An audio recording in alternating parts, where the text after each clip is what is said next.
Aleluia. Quero saudar os irmãos com a paz do Senhor, amém? Quem é, pois, suficiente para essas coisas, né? Paulo escrevendo aos Coríntios, capítulo 2, versículo 16, ele fala da responsabilidade de você ministrar a palavra de Deus, amém? Quero convidar os irmãos a abrir as vossas Bíblias no livro de Ageu, versículo 1, nós vamos ler do 1 ao 11. Ageu, capítulo 1, versículo do 1 ao 11. Ageu é depois de Sofonias, não sei se ajuda muito, né? E antes de Zacarias. Aleluia. Eu coloquei no telão. Ageu exorta o povo a reconstruir o templo. No segundo ano do reinado de Dario, no 6º mês, no 1º dia do mês, por meio do profeta Ageu, a palavra do Senhor veio a Zorobabel, filho de Salatiel, governador de Judá, e a Josué, filho de Josadaque, o sumo sacerdote, dizendo: assim diz o Senhor dos exércitos, este povo diz, ainda não chegou o tempo em que a casa do Senhor deve ser reconstruída. Por isso a palavra do Senhor veio por meio do profeta Ageu, dizendo: acaso é tempo de vocês morarem em casas luxuosas, enquanto este templo permanece em ruínas? Portanto, assim diz o Senhor dos exércitos, considerem o que tem acontecido com vocês. Vocês semearam muito e colheram pouco. Comem, mas isso não chega para matar a fome. Bebe, mas isso não dá para ficarem satisfeitos. Põe roupa, mas ninguém se aquece, e o que recebe salário, recebe para colocá-lo numa sacola furada. Assim diz o Senhor dos exércitos, considere o que tem acontecido com vocês. Vão até o monte, trago a madeira e reconstruo o templo. Dele me agradarei e serei glorificado, diz o Senhor. Vocês esperavam que fosse muito, mas o que veio foi pouco, e esse pouco, quando levaram para casa, eu dissipei como um sopro. E por quê? Pergunta o Senhor dos exércitos. Porque o meu templo permanece em ruínas, enquanto cada um de vocês corre para a sua casa, corre por causa de sua própria casa. Por isso os céus retêm o seu orvalho e a terra não produz os seus frutos. Fiz vir a seca sobre a terra e sobre os montes, sobre o cereal, sobre o vinho, sobre o azeite, sobre o que o solo produz, sobre as pessoas, sobre os animais e sobre todo o trabalho das mãos. Amém? Podeis assentar, glorificando e exaltando esse Deus que é tão maravilhoso.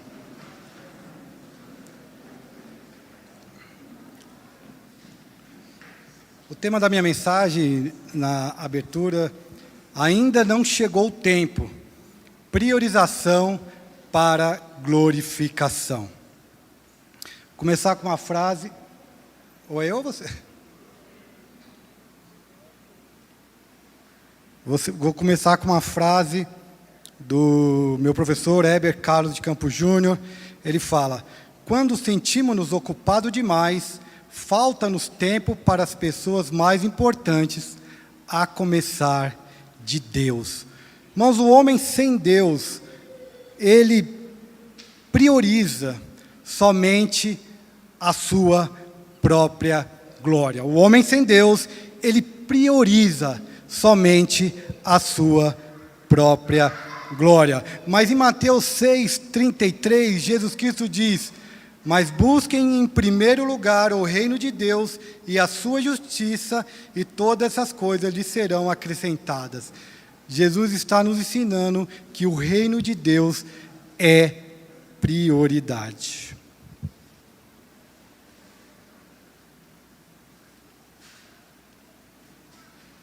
E a ideia que eu quero desenvolver nessa noite é: Deus exige prioridade porque Ele quer ser glorificado. Deus, Ele exige prioridade não para a sua glória, mas para a glória dEle. Ele exige que você priorize o reino de Deus para a sua própria glória. E eu quero começar falando de um problema que a gente tem, eu acho que todo mundo tem, do tempo ou da falta de tempo. Eu quero destacar 2 aspectos que eu aprendi com o meu professor Heber Júnior.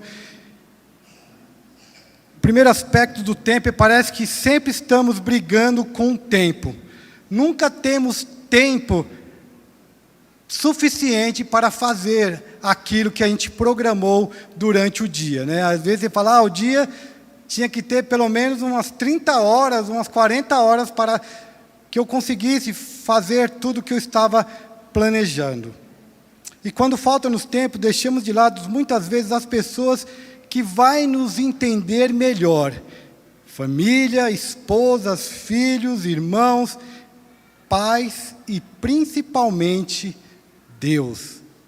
Eles vão nos entender, às vezes a gente pensa isso, eles vão nos entender porque eles nos ama. Então, quando falta o tempo e tem um conflito de agenda, geralmente, nós deixamos aquelas pessoas que vão nos entender melhor. E essas pessoas, geralmente, é as pessoas que mais nos amam. Toda quarta-feira, eu vou almoçar na casa da minha mãe. Isso eu tenho planejado toda quarta-feira. Lá em casa tem uma escala de buscar menino, levar menino, ir para a academia. E a quarta-feira eu reservei para ir para a casa da minha mãe. Toda quarta-feira. E quando eu falho, eu ligo para ela mais tarde, todo dia eu falo com a minha mãe fala, eu fiquei te esperando você vir e você não veio. Eu falei, mãe, deu um problema aqui no serviço e eu não consegui ir.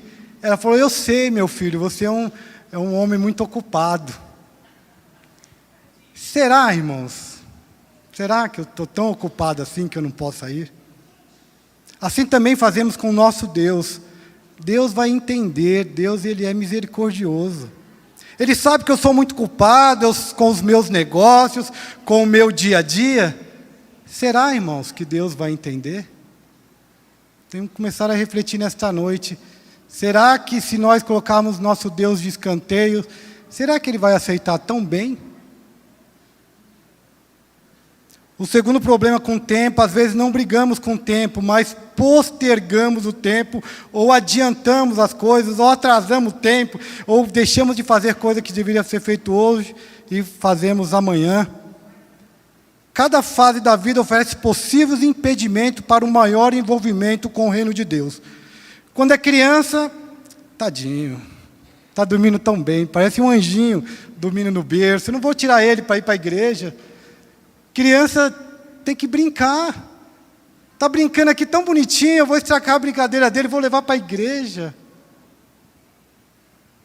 Fica jovem, tem os estudos. Não, meu filho está fazendo Enem. Ou meu filho tem uma prova importante amanhã. Como se parece que a sua prova foi marcada no dia anterior. Mas nós temos uma programação lá no IP, a gente recebe uma programação anual. E de repente nós não trazemos os nossos filhos, ou os filhos não vão à igreja porque tem que estudar para a prova. Não se planeja e não vem à igreja. Tem o Enem, está fazendo vestibular. Fica adulto, tem a família, tem o trabalho, não dá para ir para a igreja. E quando ficamos velhos, estamos doentes. Tem a saúde, pastor. Estou doendo a coluna. Eu não consigo ir à igreja. Heber Carlos Júnior fala, não importa qual é o seu problema com o tempo, ou brigando com o tempo, ou postergando o tempo, ambos demonstram inversão de prioridades. Não importa qual o seu problema com o tempo, ambos demonstram inversão de prioridades. E sobre isso que nós vamos estudar nesta noite. Eu vou abordar o capítulo 1 de Ageu. Esse capítulo, irmãos, nós já vimos. Aqueles que têm vindo às terças-feiras, duas terças-feiras passadas, nós, na primeira terça-feira do mês, nós vimos a metade desse capítulo, e na segunda terça-feira vimos a segunda metade. Nós completamos esse capítulo nas terças-feiras, que é o culto de ensino. É um projeto que nós intitulamos Sobre a Luz da Palavra. Todas as terças-feiras, às 19h30, tem um café com bolo aqui para os irmãos comerem, tem a comunhão. Depois da ministração, tem um período de de perguntas e respostas, e nós estamos nos organizando, isso já vem acontecendo, que nós terminamos ou 9h30 ou antes das 9h30. Isso é um dos premissas para que você possa vir e a gente cumprir o nosso horário. Então, se você quiser aprender mais a palavra de Deus, você é o nosso convidado especial. Eu vou abordar o capítulo 1. Próxima terça-feira, a gente vai começar o capítulo 2. Você já pode vir que você já vai ter como que fala? Um aulão, uma revisão aqui, um intensivão nesta noite. Amém? Então, vamos lá? Vamos falar do livro de Ageu? Agora foi. O livro de Ageu, o autor é Ageu. Ageu, no hebraico, significa festivo. Possivelmente, ele nasceu num dia de festa. Aproximadamente, ele tinha 80 anos. Ele foi o primeiro profeta a pregar ou profetizar em Jerusalém após o exílio. E ele é contemporâneo de Zacarias e de Malaquias, que foi o último profeta. Durante o cativeiro, somente 2 profetas pregaram. Foi o profeta Ezequiel e o profeta Daniel. E Ageu, ele retornou junto com Zorobabel, quando Judá estava sob o domínio do reino Medo-Persa, o reinado de Ciro, no ano de 536 a.C. Ele é citado em Esdras 5.5:1 e também em Esdras 6:14. E quando que foi escrito o livro? O livro foi escrito em 520 a.C., durante o 2º ano do rei Dario. O local que foi escrito foi em Jerusalém. É o 2º menor livro do Velho Testamento, só perde para Obadias, com 21 versículos. Para quem foi destinado essa pregação? Foi para o povo de Israel, através dos seus líderes. Zorobabel, governador, autoridade civil ou política, e Josué, o sumo sacerdote, autoridade religiosa. Ele pregou durante 4 meses, irmãos. Olha que interessante, é tão preciso, é tão histórico esse livro, que a gente consegue precisar exatamente o dia que foram feitas as profecias. 4 meses, 4 profecias. Primeira profecia, dia 29 de agosto de 520, Ageu 1:1. Segunda profecia, 21 de setembro de 520, Ageu 2:1. E terceira e quarta profecia foram no mesmo dia, em 18 de dezembro de 520 a.C., Ageu 2:10 e Ageu 2:20.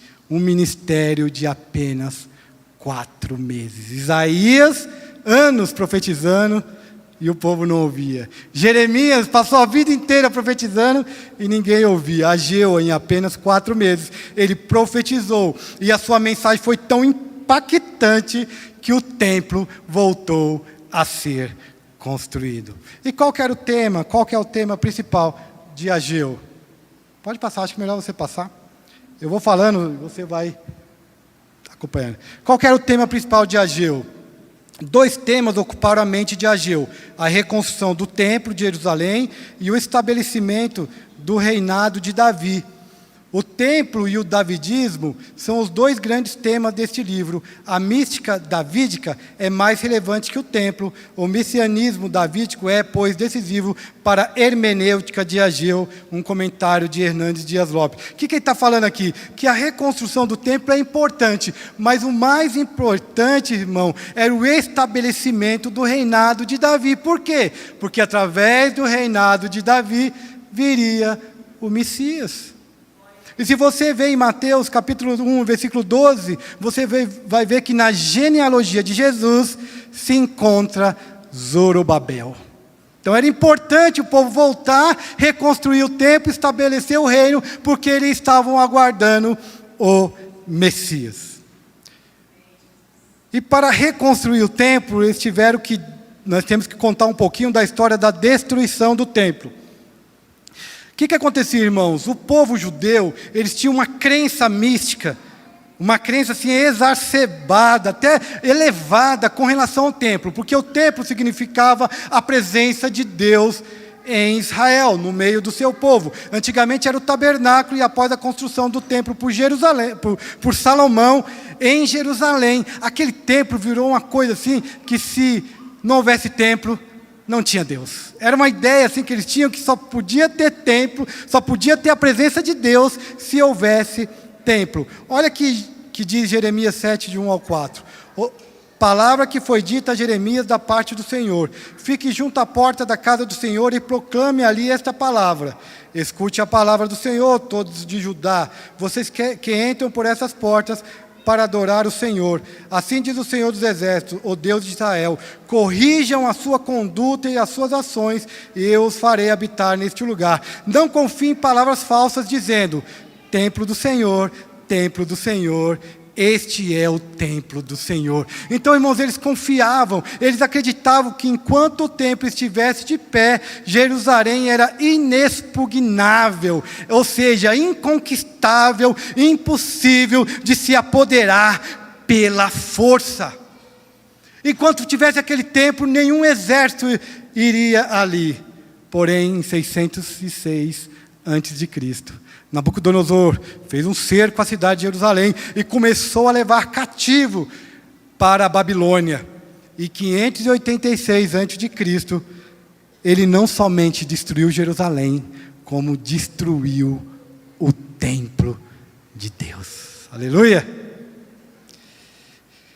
Retorno do cativeiro. Tivemos 3 fases do retorno de cativeiro. Primeira fase, Zorobabel, para reconstruir o templo, irmãos. Na primeira fase, voltou aproximadamente 50 mil judeus, 50 mil israelitas. E o interessante, irmãos, que a minoria voltou. Quando nós lemos a Bíblia, nós achamos que todo o povo voltou. Eles passaram 70 anos na Babilônia, eles casaram, eles deram suas filhas em casamento, eles estabeleceram comércio, estabeleceram as suas casas, ganharam dinheiro, eles tiveram proventos.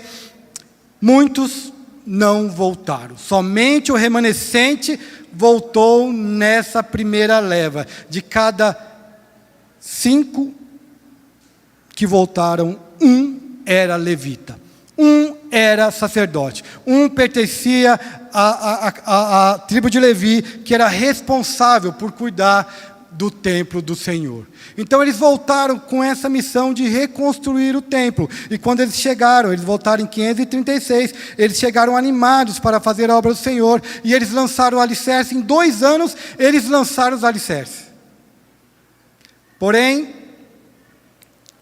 sofreram uma oposição, e ficou 16 anos a reconstrução do templo parada. Lançaram os alicerces em 2 anos e depois ficaram 16 anos parados. De 536 a 520, o templo ficou parado. A reconstrução só ficou nos alicerces. Foi aí que Ageu entra em cena para entregar a mensagem do Senhor. Segunda fase, Esdras, para o ensino da lei. E a terceira fase, Neemias, para a reconstrução dos muros da cidade.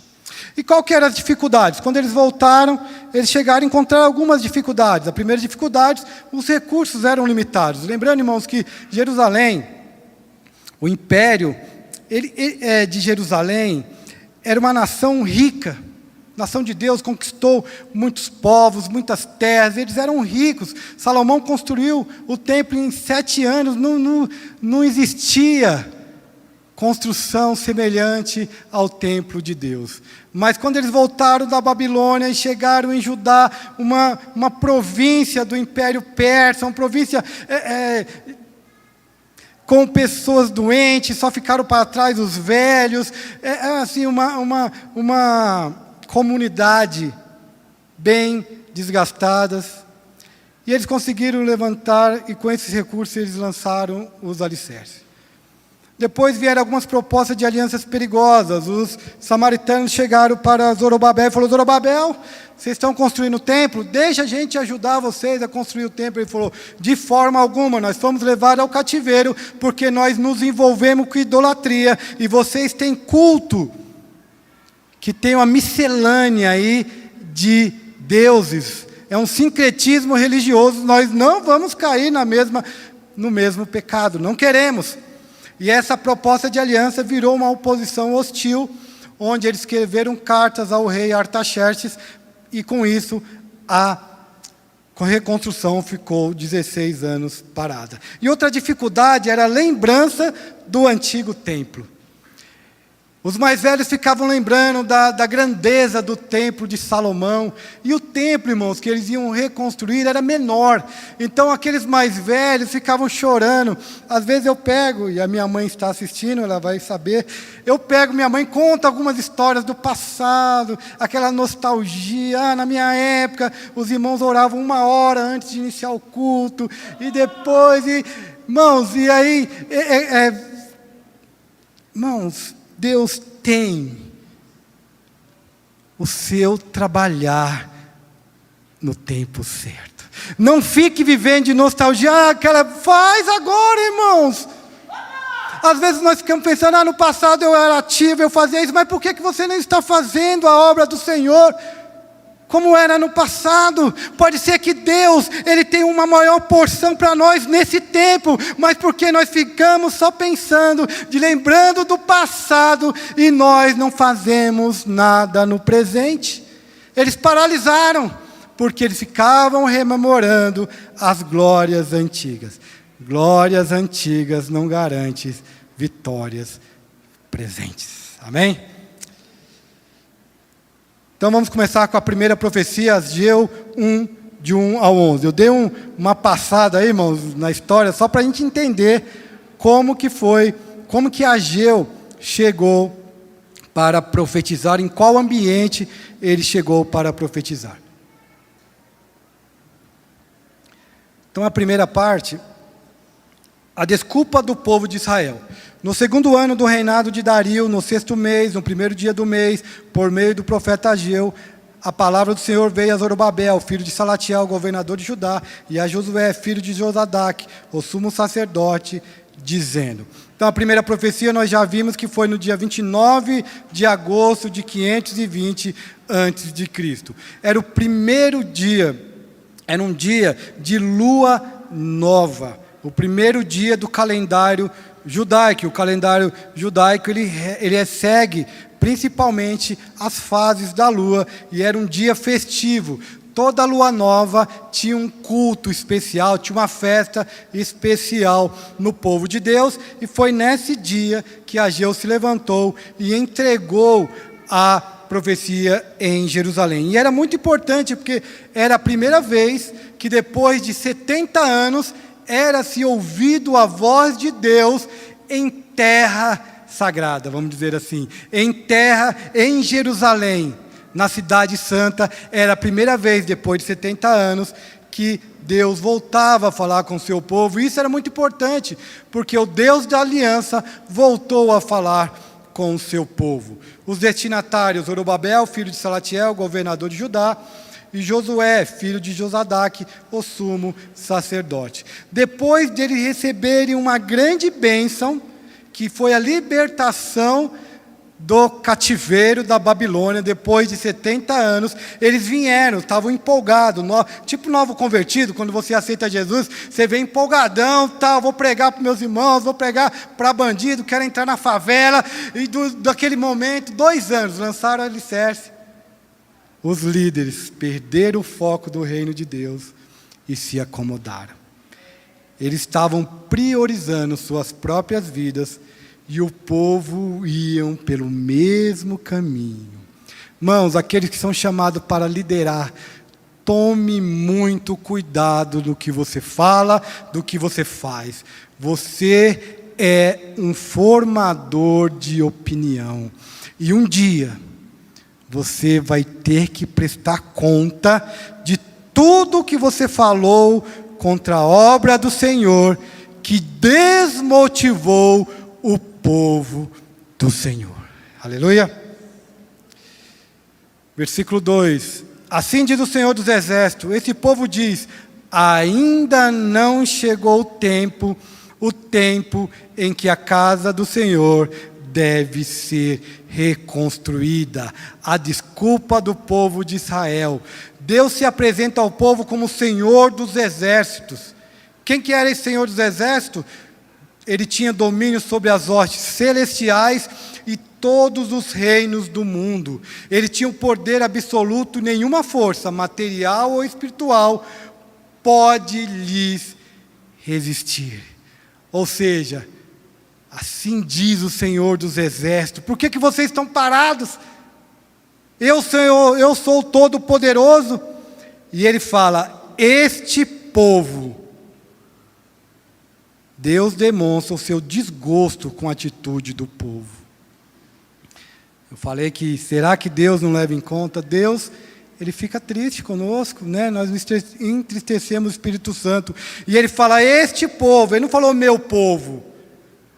Lembra quando o povo foi servir ao bezerro de ouro?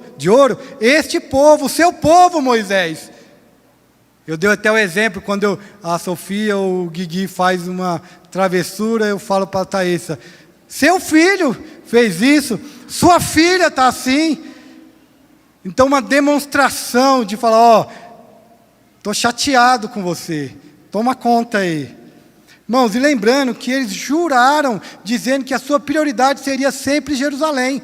Salmos de número 137, 4 a 6 fala: mas como poderíamos entoar um cântico ao Senhor em terra estranha? Se eu me esquecer de você, ó Jerusalém, que a minha mão direita se resseque, que a minha língua fique colada ao céu da boca, se eu não me lembrar de você, se eu não preferir Jerusalém a minha maior alegria. Nós juramos, nós dizemos para Deus: Senhor, o Senhor é a minha prioridade. Senhor, eu vou me dedicar, eu entreguei a minha vida somente a Ti.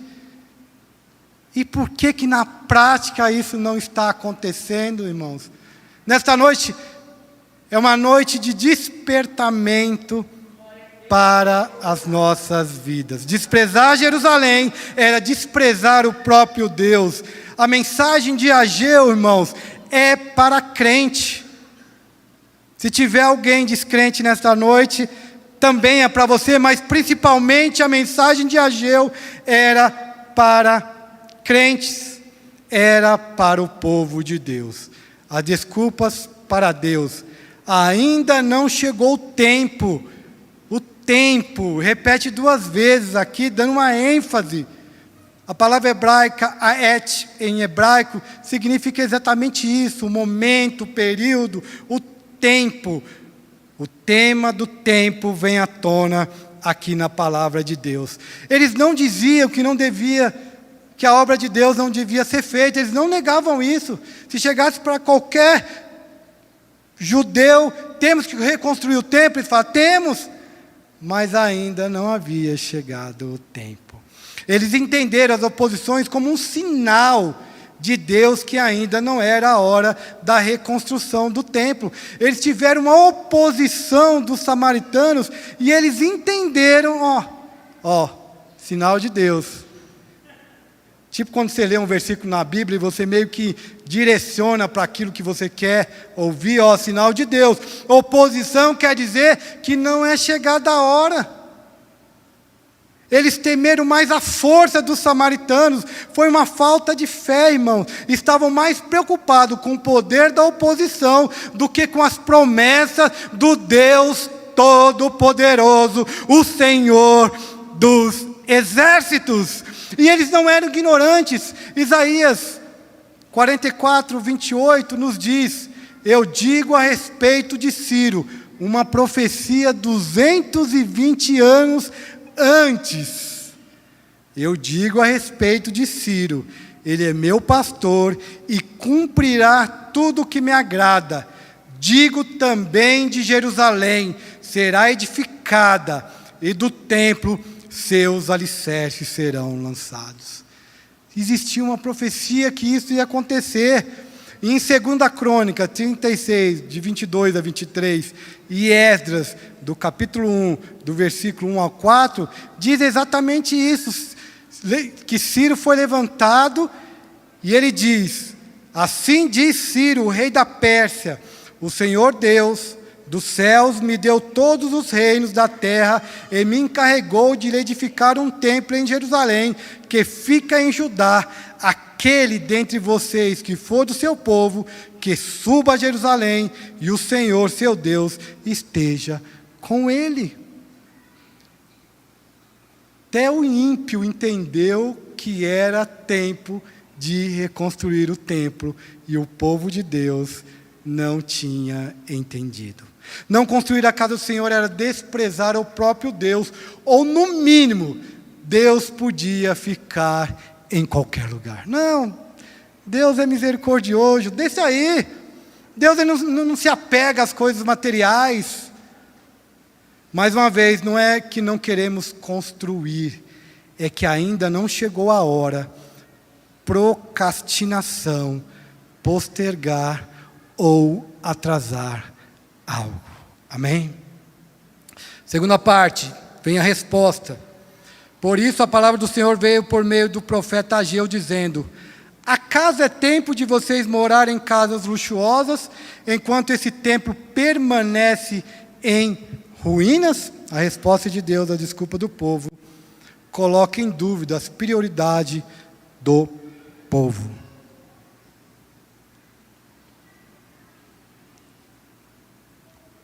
Acaso é tempo de vocês? Mais uma vez, o tema tempo vem à tona. Não, mas nós somos mestres em criar justificativas. A nossa mente não oferece justificativa tola. São desculpas convincentes. Você não dá uma desculpa esfarrapada, você cria uma desculpa convincente. Se você não vir ao culto e chegar para o pastor e para a pastora, principalmente para a pastora, e falar: não fui à igreja porque fui levar o meu filho no shopping, essa desculpa não cola, irmãos. A mente, ela elabora e fala de coisas importantes. Eu tenho que me dedicar mais no meu trabalho. É verdade, você não pode ser um mau funcionário. Eu preciso dedicar mais à minha família. Irmãos, também é verdade. Nós não podemos ser pais omissos. Eu preciso dedicar mais aos meus estudos. É verdade, você não pode desprezar o conhecimento. Tudo isso é importante. Tudo isso explica, mas não justifica você não priorizar a casa de Deus. Aleluia! E é uma denúncia assustadora, né? Deus denuncia a sua assustadora incoerência. Os melhores investimentos eram em suas casas, casas luxuosas, ou em algumas Bíblias, casas apaineladas. Segundo a teóloga inglesa Joyce Baldwin, ela fala que as casas apaineladas tinham um requinte de luxo. A palavra hebraica sapã significa apainelar ou colocar forro. Irmão, naquela época, você forrar uma casa, tinha que ser uma casa de luxo. Isso era dedicado, era destinado aos reis. E tem gente que até sugere que eles estavam pegando madeira da que era para construir a casa do Senhor e dando uma forrada nas suas casas. Pegando coisas de Deus para investir nas suas próprias casas. Piores investimentos na casa de Deus, templos em ruína. Porque é tempo de vocês investirem nas suas vidas e não no reino de Deus. Eu não estou falando só de posse, mas também de treinamento, de estudo, de esforços físicos, de amor, de intelecto, de tudo que você tem de recursos. Você só tem investido nos seus próprios interesses e tem deixado a obra de Deus de lado. Meu filho precisa... Irmãos, eu vou dar uns exemplos bem assim... Não é pastoral, não. Bem assim, extremos. Meu filho precisa de um celular iPhone 14, afinal é meu filho. O filho da promessa, o meu único filho. Deus, você me deu esse filho, eu tenho que tratar ele com todo carinho. Eu preciso levar pela terceira vez a minha esposa em Paris, irmãos. A mulher auxiliadora idônea. Foi Deus que me deu. eu tenho que tratar bem, eu preciso levar o meu filho para jogar o campeonato do bairro. Pastora, domingo de manhã é o campeonato. Eu tenho que investir no meu filho, eu não posso ir no evangelismo. Eu mereço um carro do ano 2023, o meu 2022 já está fazendo um barulhinho ali, está me incomodando. Eu trabalho tanto, eu mereço fazer um novo curso em Brasília, afinal, eu preciso ficar na coqueluche dos meus negócios, eu preciso estar na crista da onda, eu preciso ser expoente, um visionário, eu tenho uma imagem a zelar. Aleluia. Porque nós não titubeamos em investir recursos em nossas próprias vidas, e quando é para investir no reino de Deus, nós procrastinamos, irmãos. É verdade, tanto que eu apanhei com essa palavra, mas é a verdade. Nós não temos dado prioridade para o reino de Deus. Amém? O investimento errado. Versículo 5. Portanto, assim diz o Senhor dos Exércitos, considere o que tem acontecido com vocês. Eles precisavam aprender com o passado para não cair nos mesmos erros. A NVI fala, veja onde os seus caminhos o levaram. A nova tradução da linguagem de hoje fala, pense bem no que tem acontecido com vocês, preste atenção, vejam as consequências de suas atitudes, vocês não entenderam, acordem.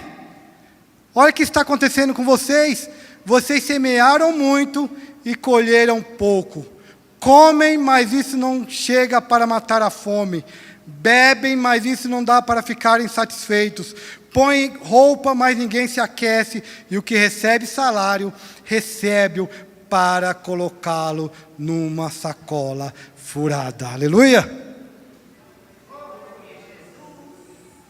Irmãos, nós estamos falando de pessoas trabalhadoras. Não estamos falando de pessoas preguiçosas, estamos falando de pessoas que tinham vigor físico, tinham saúde, eles não eram doentes, eles estavam trabalhando, eles estavam ganhando recursos, só que a prioridade não era a casa do Senhor. Investimentos errados produzem resultados insatisfatórios. Trabalhavam muitos, mas colhiam pouco. Faziam grandes investimentos, mas tinham resultados insignificantes. Ageu 2,16 fala, antes daquele tempo, alguém vinha a um monte de trigo esperando encontrar 20 medidas e havia somente 10. Vinha ao lagar para tirar 50 medidas e havia somente 20. Tinha sempre abaixo de suas expectativas. Tinham sempre abaixo de suas expectativas. Então era um problema na economia. Temos aqui um problema econômico, afirmavam eles. A inflação, o juro alto, o dinheiro está difícil, Deus. Eu quero fazer, mas agora não dá. São tempos difíceis, é um tempo de recessão. Eu não consegui bater a meta da minha vida. Eu ainda não alcancei as minhas expectativas. Uma desculpa convincente. Deus, não é que eu não quero fazer, eles diziam. É porque eu estou trabalhando feito louco, mas eu vou colher. Tem menos, eu espero ter 20, tem 10, eu espero ter 50, tem 20. O problema está na economia, não sou eu. Por isso que eu não comecei a investir na obra do Senhor. Eu não alcancei ainda o patamar de vida que eu tracei. Enquanto eu não chegar nesse patamar, eu não vou investir na obra de Deus. Tinham recursos, mas não encontravam prazer no que tinham. Vemos aqui que o problema não era econômico, mas era um problema de insatisfação. Não tinha nada a ver com o mercado da época, tinha a ver, o problema era interno, era um problema de insatisfação. Vocês têm recursos, mas isso não traz para vocês satisfação. Não era que não tinham recursos, irmãos, mas era que estava abaixo das expectativas deles. E isso lhes trazia insatisfação. Deus, não é que eu quero muito, eu não quero ficar milionário, eu não quero ficar rico, mas somente mais um pouquinho. Mais um pouquinho. Foi isso que você falou 10 anos atrás, quando você arrumou um segundo emprego e a obra de Deus ficou de lado. Foi isso que você falou 5 anos atrás e abriu a segunda loja e a obra de Deus ficou de lado. Foi isso que você falou 1 ano atrás, quando você começou a investir em ações na bolsa de valores e gastando seu tempo fazendo scalping trade, fazendo day trade, fazendo swing trade, e acompanhando seus dividendos, e a obra do Senhor ficou de lado. Foi isso que você falou no mês passado, quando investiu em criptomoedas, bitcoins, Ethereum, ADA, metaverso, e a obra de Deus ficou de lado. Foi isso que você pensou hoje, e a obra de Deus continua de lado. Sabe por quê, meus irmãos? Aquilo que para você no passado era luxo, hoje virou necessidade. Aleluia! Inversão de prioridades. Carros, celulares, viagens, roupas, investimentos, tudo isso. Só quero mais um pouquinho. E esse pouquinho nunca é suficiente. Comiam e não saciavam, se vestiam e não se aqueciam, bebiam e não matavam a sua sede. Vou usar um exemplo de desculpa. Isso também aprendi com Heber Júnior. A bendita estabilidade financeira. Já quero adiantar que estabilidade financeira não é pecado. Estabilidade financeira é uma coisa boa, mas isso não pode ser usado para não investir na casa de Deus. Eu não quero ser rico, eu só quero ter estabilidade financeira. Quem não quer estabilidade financeira, irmãos? É bom a gente não ter preocupação com o dinheiro, isso é bom. Mas cuidado com a intenção do seu coração. Às vezes você quer ter estabilidade financeira, põe a sua segurança no dinheiro e esquece de depender de Deus. A estabilidade não é o problema é quando você prioriza a estabilidade financeira ao invés do reino de Deus. Provérbios 23, 4 e 5 nos diz: não esgote suas forças tentando ficar rico. Tenha bom senso. As riquezas desaparecem assim que vocês as contemplam. Elas criam asas e voam como águias pelo céu. Olha aqui na Nova Tradução da Linguagem de hoje diz: não se mate de trabalhar tentando ficar rico, nem pense demais nisso, pois o seu dinheiro pode sumir de repente, como se tivesse criado asas e voado para longe como uma águia. Esse texto não está falando que você não pode ficar rico, pode. Ele está falando do tempo que você gasta pensando e trabalhando para alcançar a estabilidade financeira. Não está falando do objeto, está falando do percurso que você está percorrendo, que você está deixando de lado a obra do Senhor por essa bendita estabilidade financeira. Nós não estamos falando do objeto em si, nós estamos falando aqui de tempo e de prioridade. Por causa da estabilidade financeira, você procrastina, ou posterga, ou empurra para frente casamento. Quantos não conhecem? Não, só vou casar depois que eu me formar, arrumar um emprego, estiver estável, aí eu vou casar. Filhos. Quantos esperam? Não, depois que eu casar, comprar meu apartamento, depois que eu arrumar um emprego bacana, aí eu vou ter filhos. Missões. Pastora, não tem condições. Enquanto eu não tiver X na poupança, enquanto eu não tiver minha carteira na Empírios, acho que é Empírios, de acordo 50% de renda fixa, renda variável, bolsa, ações, criptomoedas, enquanto eu não conseguir formar esse plano, eu não consigo missões. Dízimo? Tá doido? Dízimo, pastora? Está de brincadeira. Não, deixa eu alcançar. Aí eu vou dar o dízimo na casa do Senhor. Essa é uma expectativa sua, irmãos. Quando eu falo sua, é nossa, né? Essa é uma expectativa nossa. Não é de Deus. Mais uma vez, estabilidade financeira é boa, mas não deve ser a nossa prioridade. Não precisamos ter estabilidade financeira para investir no reino de Deus. Amém? A quarta parte, as razões do sofrimento. Assim diz o Senhor dos Exércitos, considere o que tem acontecido com vocês. Mais uma vez, preste atenção. Antes de investir na obra de Deus, eles precisavam rever suas motivações. Olha o que está escrito em 2 Samuel, capítulo 7, versículo 2. O rei disse ao profeta Natã: veja, estou morando num palácio feito de cedro, mas a arca de Deus se encontra numa tenda. O que eu quero dizer com isso, irmãos? Não é porque você... não, agora eu vou investir na casa do Senhor, o irmão Adaildo falou, vou começar a investir para não ficar apanhando na igreja. Ou vou investir e vou barganhar com Deus. Eu vou dar 100, quero 200, quero 1.000. Não é isso, ele fala, preste atenção. Observe o seu coração, o que te motiva a investir na casa do Senhor. Então, não é investir por investir, porque isso aí é sacrifício de tolo. É você entender, né? O evangelista Vitinho falou que nós somos mordomos, nós temos que entender isso, irmãos. Nós somos mordomos, tudo que você tem é do Senhor, Ele te entregou para que você possa investir no reino e cuidar da sua vida. Olha que lindo, Ele te dá para você se cuidar, mas você tem que investir no reino. Versículo 8, vão até o monte, tragam madeira e reconstruam o templo, dele me agradarei e serei glorificado, diz o Senhor.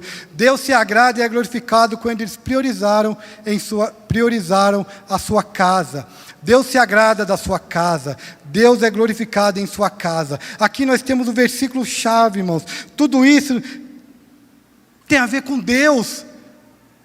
Tudo isso primariamente tem a ver com a glória de Deus. Ele quer que você priorize a sua obra para que Ele seja glorificado. Não é que você vai investir na obra de Deus e a sua vida vai virar um mar de rosas, não. Mas o nome dEle vai ser glorificado na sua riqueza, na sua pobreza, na sua saúde, na sua doença. De qualquer forma que você estiver, o nome dEle vai ser glorificado. Aleluia! Tem a ver com Deus, não somente com você, mas nós invertemos.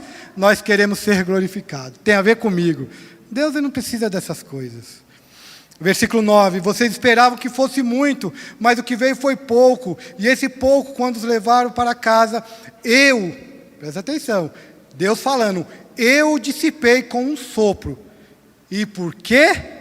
Pergunta o Senhor dos Exércitos, porque o meu templo permanece em ruínas, enquanto cada um de vocês corre por causa de sua própria casa. Deus é o Deus de primícias e não de sobras. Deus é Deus de primícias e não de sobra. A prioridade deveria ser a obra de Deus. Deus estava frustrando as expectativas deles. Deus é o agente da disciplina. O evangelista Tarcísio pregou, o presbítero Tarcísio pregou na quinta-feira. Deus é o agente da disciplina. Deus estava frustrando a expectativa deles. E até o pouco que eles levavam para casa, Deus dissipava. Eles iam lá para colhiam um pouco. Quando chegava em casa, o carro quebrava, ficava doente. A sogra vinha passar um mês na casa. O cunhado pedia dinheiro emprestado. Deus, irmãos, não o diabo. Deus. Nós estamos tão inclinados para o pecado, que tem uns que o diabo fala, não, isso aí não precisa nem ser tentado, não, isso aí vai sozinho. Porque o coração está tão inclinado para as coisas materiais. Deus é o agente da disciplina, irmãos. Não esqueça isso. E por quê, né? E por quê? A causa da sua frustração na sua vida é porque você não está priorizando a obra de Deus. Não espere as coisas melhorarem na sua vida para investir no reino de Deus. Preste atenção, pense bem no que tem acontecido com vocês. É justamente ao contrário. Enquanto você não priorizar a obra do Senhor, a sua vida não vai melhorar. Aleluia! Está o texto, irmãos, é o contrário, não é melhorar para investir na obra do Senhor, é investir na obra do Senhor, e talvez Deus tenha misericórdia de nós, e a nossa vida vai melhorar, mas que seja no muito ou no pouco, a sua paz para com Deus será restabelecida, e você vai cantar o hino da vitória, aleluia!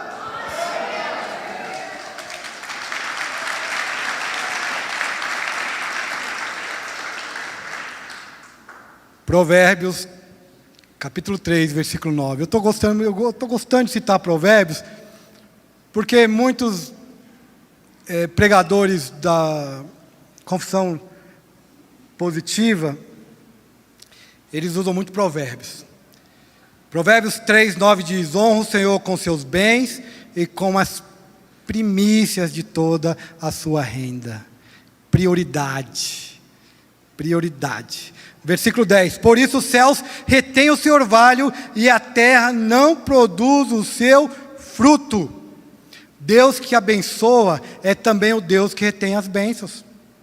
Deus é o agente da disciplina. Irmãos, se nós formos a Deuteronômio, não vou ler não, no capítulo 28, as bênçãos decorrentes da obediência do pacto, são 14 versículos falando das bênçãos para aqueles que obedecem a Deus.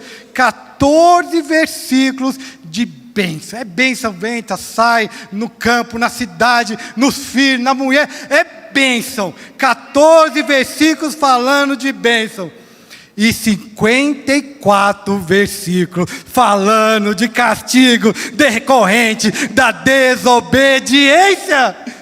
Sabe por quê? Porque Deus conhece o teu coração, conhece o meu coração, irmãos. Deus conhece o homem. 14 versículos falando de bênção e 54 versículos falando de castigo. E tem irmãos que quer pregar e não quer abordar castigo. Só bênção, bênção, irmãos. Evangelho light. Mas aqui não, aqui nós falamos que Deus abençoa quando você obedece, e quando você desobedece, Ele castiga, porque Ele te ama, aleluia! Deus tem domínio e controle da criação. Quem tem domínio sobre a criação? Deus ou o diabo? Deus! Deus age através de sua criação. O céu retém o orvalho. O diabo pode reter o orvalho? Deus. A terra não produz fruto. O diabo pode fazer isso? Não. Os montes se secam. O diabo pode fazer isso? Não. E o solo não produz. É Deus, irmãos, que retém para disciplinar o seu povo. Aleluia. Versículo 11. Fiz vir a seca sobre a terra e sobre os montes, sobre o cereal, sobre o vinho, sobre o azeite, sobre o que o solo produz, sobre as pessoas, sobre os animais e sobre todo o trabalho nas mãos. Deus impediu eles de usufruir o que eles deixavam de investir em sua casa.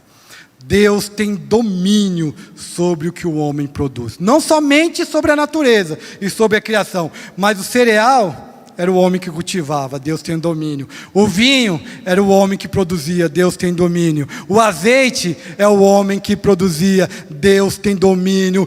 Deus tem domínio sobre todos os trabalhos que o homem produz, aleluia. Não adianta você matar de trabalhar buscando a estabilidade financeira ou a riqueza. Deus tem domínio sobre a sua produtividade, irmãos. Não tem jeito, não depende de você, depende de Deus, o Senhor dos exércitos, aleluia. Deus tem domínio sobre os seres vivos, sobre todas as pessoas e todos os animais. É o versículo, está dizendo isso, a Bíblia está dizendo isso. Você não pode aumentar um côvado sequer na sua vida. É Deus e não nós que tem o domínio e controle de todas as coisas e de todos. Indo para a conclusão, só vou ler. Então Zorobabel, filho de Salatiel, e Josué, filho de Josadá, que é o texto logo subsequente, o sumo sacerdote e todo o remanescente do povo atenderam a voz do Senhor, seu Deus, e as palavras do profeta Ageu, aos quais o Senhor, seu Deus, havia ordenado que ele dissesse, e o povo temeu diante do Senhor. O povo obedeceu e temer. Obedecer sem temer é considerar Deus um déspota, ou seja, um tirano. Você obedece, mas você não teme, você só faz porque Deus está mandando.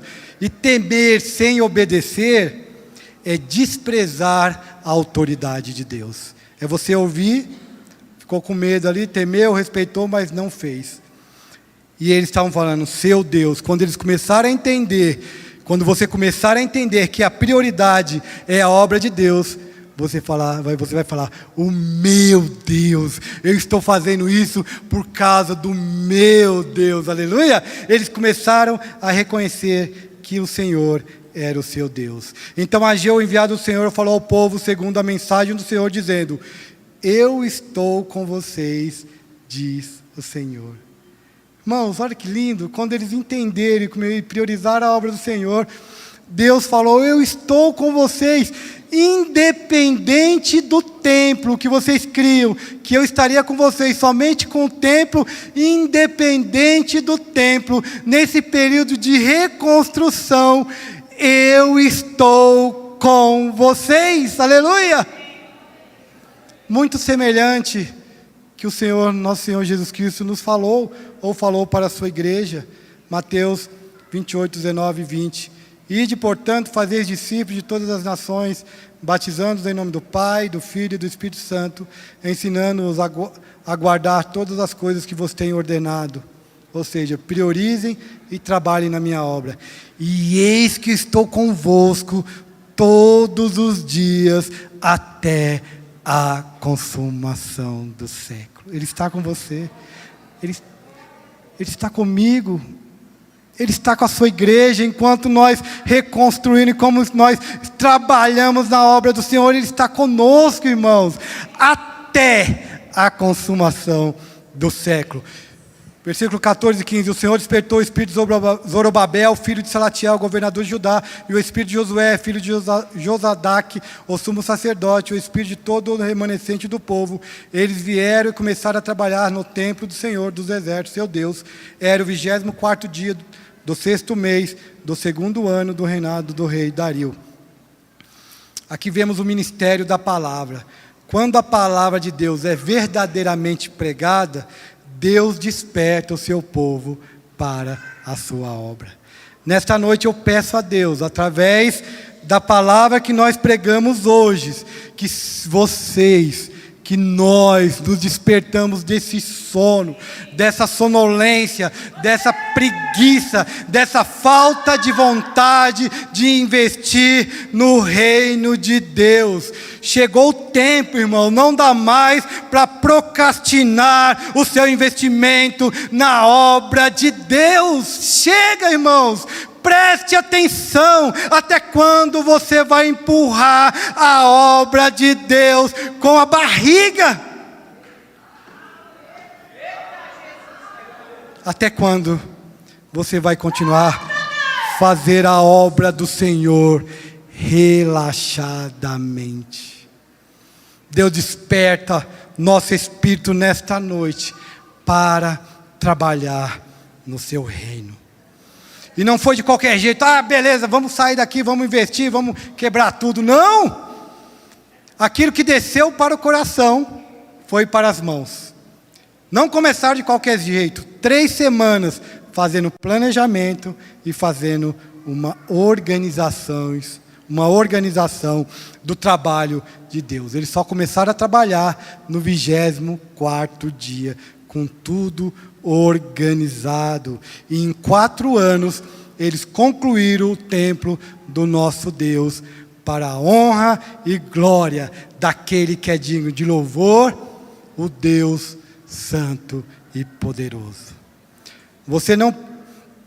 Você diz, ou você pensa, ou você age. Você não prioriza os negócios de Deus e quer que Deus priorize os seus negócios. Deus vai além disso. Olha que lindo, irmãos. Deus vai além da nossa vida terrena. Ele te priorizou antes da eternidade. Você é prioridade para Deus antes de você nascer, antes que o mundo existisse. 1 João 4,19 fala: nós amamos porque Ele nos amou primeiro. Ele te escolheu primeiro. Você foi prioridade para Deus. Ele enviou o seu Filho. Ele te amou antes da eternidade, irmãos. E Ele enviou o seu Filho ao mundo para morrer pelos seus pecados e nos dar a vida eterna. Romanos 8,32, aquele que não poupou o seu próprio Filho, mas por todos nós o entregou, será que não nos dará graciosamente com Ele todas as coisas? Ele veio para te salvar, irmãos, e todas as coisas Ele pode te dar. Aquele que Ele pediu a Abraão, Ele fez por nós. Ele não poupou o seu único filho. Ele entregou o seu filho para sofrer a ignomínia, sofrer a vergonha, ser esbofeteado, ser açoitado, ser cuspido, morrer naquele madeiro como maldito de Deus. E gritou: tetelestai, está consumado. Ter com o objetivo de você ter carro do ano, não foi com o objetivo de você ser rico, não foi com o objetivo de você ter uma saúde perfeita, mas foi para salvar a tua alma do inferno e para que você estivesse para sempre com Ele na glória, glorificando o nosso Deus, porque Ele é digno de honra e glória. Aleluia! Louvado seja Deus. Vamos ficar em pé?